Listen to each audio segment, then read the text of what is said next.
Ako sa opovažuješ tam sedieť a snažiť sa vymazať prínos talianskych Američanov z New Yorku? Ty suka! Moja rodina prišla do Spojených štátov amerických na lodi. Trvalo im to 3 týždne. Pristáli na Ellis Islande. Pracovali v New Yorku. Pomáhali stavať metro, dobre? Nazývali ich WAPs, WOPmi, DAGami, Gineami. Nazývali ich všetkými možnými menami. A ty sprostý, zasraný ugánsky idiot. Ani nevieš dať dokopy zasranú mapu, ktorá by zahrňala Malé Taliansko. Keď Malé Taliansko je najikonickejšia zo všetkých etnických štvrtí v New Yorku.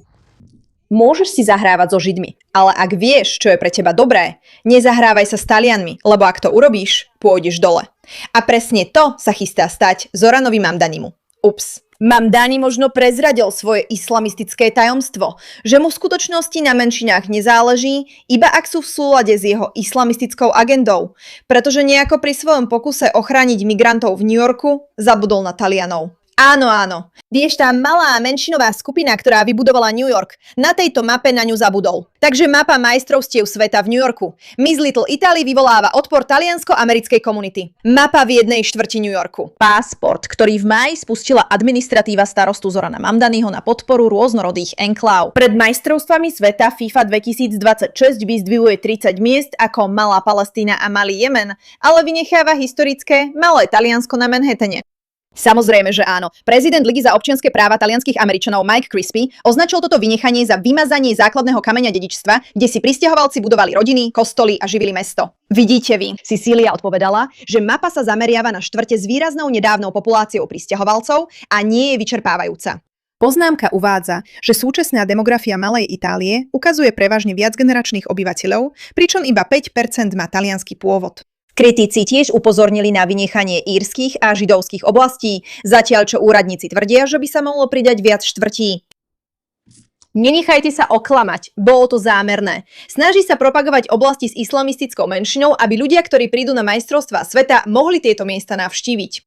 Nie preto, že by mu záležalo na menšinách. Nezáleží mu na talianskych menšinách, nezáleží mu na židovských menšinách, nezáleží mu na írskych menšinách, pretože nezapadajú do jeho islamistickej agendy. Je to jednoduché, je to jasné, je to nekomplikované. Avšak, bohužiaľ pre neho, toto vyvolalo určitú negatívnu odozvu. Pretože, verte alebo nie, väčšina z nás si pamätá ten fakt, veľmi jednoduchý historický fakt, že Taliani postavili New York City. Skutočne ho fyzicky postavili. A sú veľmi významnou menšinou v meste, hovorí Spencer Pratt. Vynechať talianské, židovské a írske enklávy v New York City je ako vynechať mexické a perské enklávy v LA. To nie je len nejaké ups. Toto je zámerná podvratná činnosť. Komunisti musia vymazať vašu históriu, aby ste mohli zbúrať svoj domov a urobiť si ho vlastným. Toto je pravda. Islamisti, komunisti sa nám len snažia pripomenúť, že v skutočnosti nemáme čo chrániť a brániť. Takže keď prídu, nebránime sa. A samozrejme, Mamdani bol ako... Aká chyba?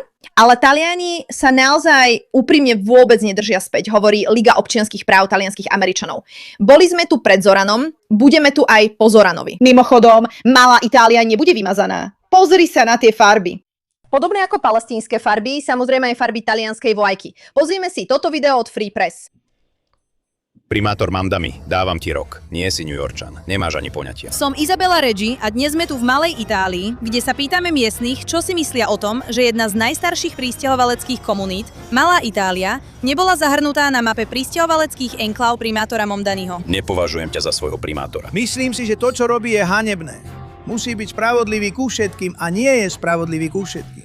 Nie je spravodlivý k židovskému ľudu, ale ona spôsobuje, že si každý všimne, že nie je spravodlivý k židovskému ľudu. Nie je spravodlivý k írskému ľudu. A teraz nenávidí Talianov. Z akého dôvodu? Čo sme mu urobili, že by nás mal nenávidieť? Vždy nás ako si odsunuli nabok. Pochopil som to. V Malej Itálii si svoje problémy riešia sami. A vždy nás odsunú nabok. Myslím, že je na čase, aby sme v tom boli pevní. Inak na nás úplne zabudnú. Ak pochopíte, čo sa tu odohralo pred viac ako 100 rokmi, medzi rokmi 1880 a 1920, keď sem prišla masová migrácia talianskych prisťahovalcov, toto bol odrazový mostík pre Talianov. No, rodina Bariovcov som prišla pred 120 rokmi zo Sicílie. Boli to prisťahovalci. Usadili sa v oblasti známej ako Five Points. Stará mama založila festival San Gianoa. To je tam hore. Milujem ten prízvuk, jednoducho ho zbožňujem. To je stará mama. To je stará mama. Stará mama z rodiny Bariovcov. Dobre, ona je srdcom a dušou tejto štvrte. Môj starý otec bol v spoločnosti Svätého Janeiro, ktorá tento rok oslavuje 100 rokov. Takže to pre mňa veľa znamená Little Italy, vieš? U dole neexistuje nič také ako ľavá alebo pravá strana. Obe strany ulice sú krásne. A to, čo robí New York takým výnimočným miestom, je koláž mnohých rôznych kultúr. Ľudia z celého sveta sem prichádzajú a usadzujú sa tu. A musia byť uznaní za prínos, ktorý priniesli tejto úžasnej krajine. Myslím tým, že by ich uznal Zoran Mamdani, keby boli islamisti, alebo keby boli komunisti, alebo keby boli doslova čokoľvek, čo podporuje hrozný propagandistický stroj na zničenie Ameriky. Ale bohužiaľ to umožňuje. Malé Taliansko sa v skutočnosti snažilo budovať Ameriku. Taliani sa naozaj snažili pomôcť Amerike, rovnako ako Židia a Íri. A tak prečo by sme ich mali oslavovať? Chceme oslavovať Somálčanov, Jemenčanov, Palestínčanov. Tých, ktorí prichádzajú zničiť krajinu, vieš? Nie tých, ktorí ju chcú budovať. Dobrá správa je, že ak je nejaká skupina, s ktorou sa nechceš zahrávať, sú to Taliani. Proste nie. Pamätáš si všetky tie talianske mafie? Boli schopní vybudovať New York z nejakého dôvodu a nechceš sa s nimi zahrávať. A tak vďaka Bohu, že Zoran sa rozhodol ukázať svoju pravú tvár. Pretože to môže znamenať, že koniec Zorana naozaj príde. Zoran Mamdani, ako taliansky Američan ti chcem povedať, že si môžeš strčiť najtvrdší predmet tam, kam slnko nesvieti. Viem, že by sa ti to páčilo, pretože všetci vieme, že si trochu teplý, ty malý zbabelček. Dnes však Zoran Mamdani zverejnil mapu všetkých etnických štvrtí, ktoré existujú v New Yorku. Malá Afrika, malé Albánsko, malý Bangladeš, kde sa podľa mňa chodí, aby vás znásilnili. Malý zlý Tibet, malý Karibik. Malá Kolumbia, čo mi neprekáža.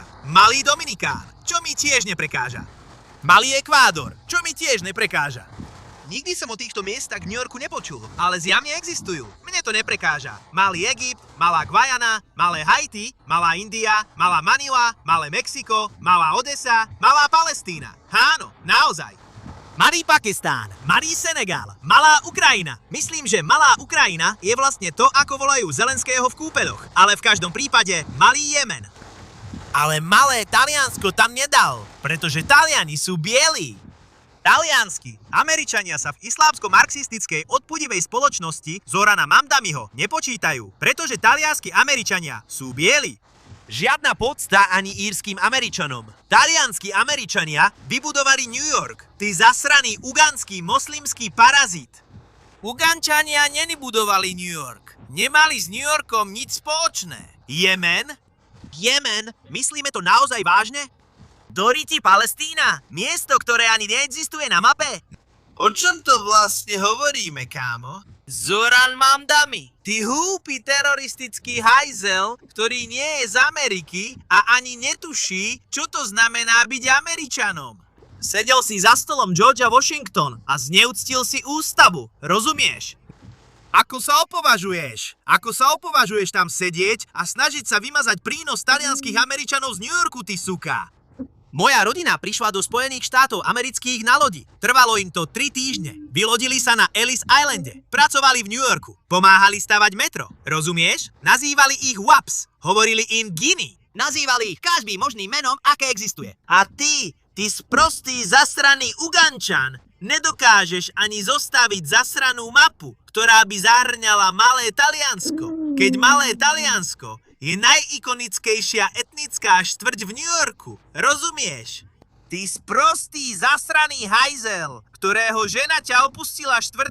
júla, aby išla na moslimský pobyt do Španielska. Tvoja vlastná žena s tebou nechce byť ani 4. júla. Je príliš zanepráznená tým, že šuká na modlitebnom koberci v Španielsku. Zatiaľ čo ty si bol v New Yorku a vyzeral si ako... Skončila som. Už viete, ako to chodí. Ľudia nie sú spokojní s Mamdanim, ale ľudia nikdy nie sú spokojní s Mamdanim, pretože ako by ste mohli byť spokojní s Mamdanim? A nemusím hovoriť nič explicitné, pretože Joey Miniar to už všetko povedal za nás. Každopádne, ďakujem vám za vašu pozornosť v tejto veci.